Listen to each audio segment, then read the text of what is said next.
1.5 लाख शिक्षकांचा पगार थांबणार।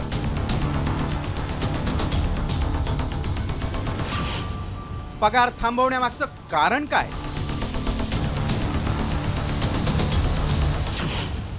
सुप्रीम कोर्टानंतर शिक्षण विभागाकडून ही कोंडी।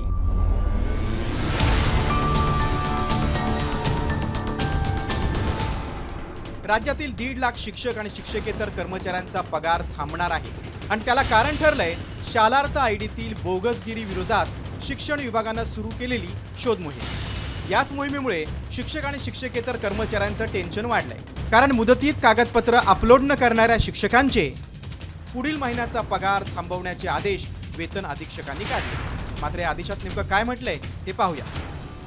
राज्यभरातील खासगी, अनुदानित आणि सरकारी शाळांमध्ये 4.5 लाख शिक्षक आणि शिक्षकेतर कर्मचारी आहेत। यात नोव्हेंबर 2012 ते ऑगस्ट 2025 दरम्यान मान्यता मिळालेल्या कर्मचाऱ्यांना ऑनलाईन कागदपत्र अपलोड करण्याचे आदेश दिले होते। यात वैयक्तिक मान्यता, रुजू अहवाल, नियुक्ती आदेश यासोबतच शालार्थ आयडीची माहितीचा समावेश होता। मात्र अनेक शिक्षकांनी माहिती अपलोड न केल्यानं 15 सप्टेंबरपर्यंत मुदतवाढ देण्यात आली। मात्र मुदत वाढून देखील शिक्षकांनी ऑनलाईन कागदपत्र अपलोड केलेली नाही, त्यामुळे त्यांचे पगार थांबवण्याचे आदेश शिक्षण अधीक्षकांनी मुख्याध्यापकांना दिले। मात्र यात शाळा आणि संस्था बदलल्यानं संबंधित संस्थेकडून कागदपत्र मिळत नसल्याची शिक्षकांची तक्रार आहे। एकीकडे सुप्रीम कोर्टानं 2000 नंतर जॉईन झालेल्या शिक्षकांना टीईटी उत्तीर्ण करावी, अन्यथा निवृत्तीचा पर्याय दिलाय, तर दुसरीकडे मुदतीत कागदपत्र अपलोड न केल्यानं शिक्षकांचे पगार थांबणार आहेत।